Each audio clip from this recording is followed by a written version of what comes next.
What is going on, guys? It's your boy Big Dylan and welcome back to another Destiny video.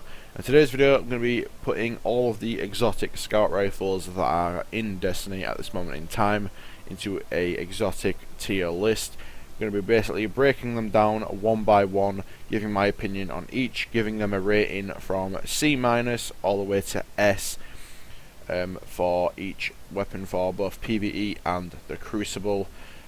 One quick thing as well, I won't actually be able to do the Jade Rabbit as I am on the Xbox One, so obviously we don't actually have those PlayStation exclusives. So if you are after a Jade Rabbit review, definitely feel free to go check out somebody else's video on their channel. But without further ado, let's get straight into it. The first scout rifle we're going to be starting off with is the Mida multi-tool. Now this weapon is by far one of the best scout rifles in the game. For me, I'm going to give it a A in PvE and a A+ for PvP.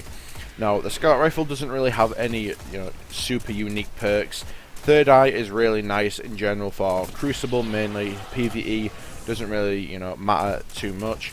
But the main thing with this weapon is the agility you get granted when you use the weapon. A lot of people also like to use the lightweight +2 down the middle, so you can strafe a lot better within the Crucible. This thing is by far, like I said, one of the best scout rifles in the game right now. Next up, we have the Adept version of the Raid Exotic Doom of Chelchis. This weapon, for me, I'm going to give it a A- in PvE and a B- for PvP. Now, the reason for that is just because I feel like, it's not one of the best scout rifles in the game. There are much more better ones than this one. The only reason I'm actually giving it a slightly higher rating than what I would have given it, I would have probably given it about a B+, mainly just because it has full auto on, it has an element which is void, and it also has bonus damage to taken enemies, so that is the reason why I've given it an A-. If it didn't have any of these perks or any of these benefits, I would definitely be giving it a B+. So overall, a solid scout rifle, but just not the best. Next up, we have another raid weapon. This is the Adept version of the Chaos Dogma. For me, I'm actually going to give this 2 ratings for PvE. The first one, if you can land all of your crit shots, say if you are destroying a Devil Walker or you're in a boss fight, if you can land all your crits, I'm going to give it a A. If, however, you can't land your crits and you're really struggling to land your precision shots with a triple-double perk to proc, I'm actually going to be giving it a B-, just for that simple fact that it drops down really low with having a 10-round magazine if you run a certain perk set. And for PvP, I'm going to give it a C+, mainly because of the short kill time. The longer kill time, especially with the current meta right now. Average kill time on weapons you're looking at is about 0.8 seconds to 1 second, and this thing I think slightly peaks over 1 second-ish, so for me just loses a rating there. The main reason, again, a couple of good benefits with this weapon is the triple-double perk if you can land your crits, has an element on which is arc burn, and it also deals bonus damage to fallen enemies. Next in the list, we have the Boolean Gemini. This is a very solid scout rifle as far as things go. Has a decent impact rate and a decent rate of fire, and also a very high mag capacity of 19. The stability on this thing is also very nice. Nothing really too special about this weapon other than I like to run the bonus armor on body shot kills. For this weapon, for me, I'm going to give it a B for PvE and a B for PvP. For PvP, again, you'll probably find yourself getting outgunned by better scout rifles like the Mida multi-tool, as the Boolean Gemini has a slow rate of fire and is still a 4 tap to the head, exactly like the Mida multi-tool. So this thing just slightly loses the fight for Crucible, but it is a very solid scout rifle, and I definitely recommend giving it a go, and it is very fun to use. Next in the list, we have the Fang of AU. This is the Adept version from the Crota's End raid. Now this thing is an absolute beast of a scout rifle, definitely a fan favourite when it comes to exotic primaries. The main things with this weapon, it's just a very stable scout rifle, very easy to use. It deals bonus damage to hive mages, and it also has the arc burn element on them. Now, for me, for the ratings for this weapon, for PvE, I'm going to give it a A+, simply because of how usable the weapon is. It's a very stable scout, and it's just a very comfortable and easy weapon to control. And for PvP, I'm going to give it a B, mainly just because, again, there are better scout rifles out there. It just seems to be slightly losing the touch when you're in gunfights, again, against the Mida multi-tool. So next up in the list we have another exotic adept weapon, and this is the Vision of Confluence from the Vault of Glass raid.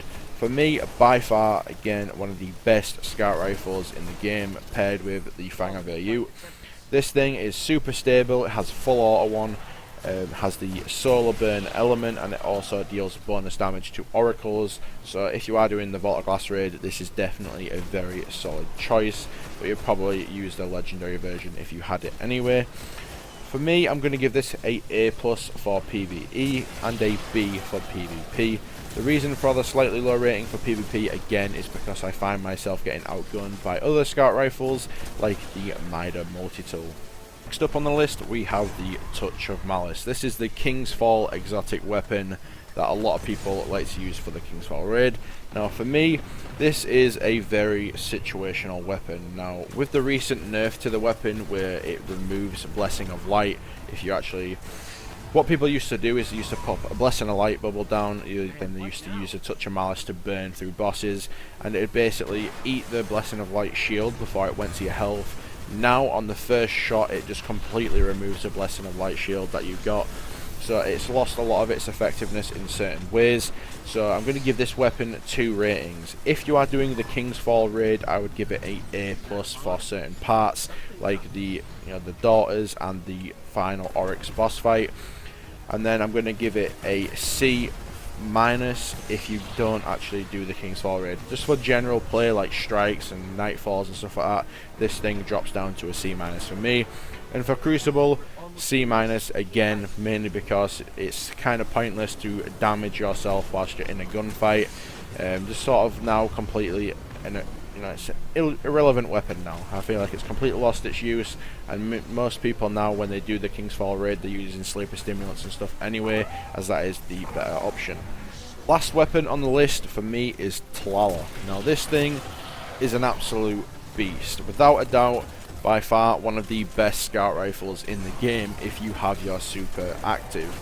Now this thing has actually been banned in sweats within the Crucible because of how strong of a weapon it is with your super active. So for me, I'm going to give this a B+ for PvE, simply for the fact it would be higher, but the thing is you have to hold on to your super for it to be gaining its full effectiveness. So for that simple fact, it gets a B+. And for PvP for the Crucible, I'm actually going to be giving it a A. A lot of people like to pair this weapon with the Sunsinger for Crucible, and they just hold on to the super, and then they'll probably use something like sticky grenades or solar flare grenades and play very defensively with this thing. If you have this weapon, definitely give it a try in the Crucible. It is a hell of a lot of fun.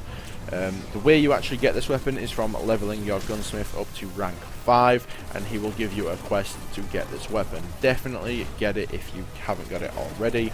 But anyway guys, that is pretty much going to do it for the exotic scout rifle tier list video. Again, I have not been able to review the Jade Rabbit scout rifle as that is a PlayStation exclusive.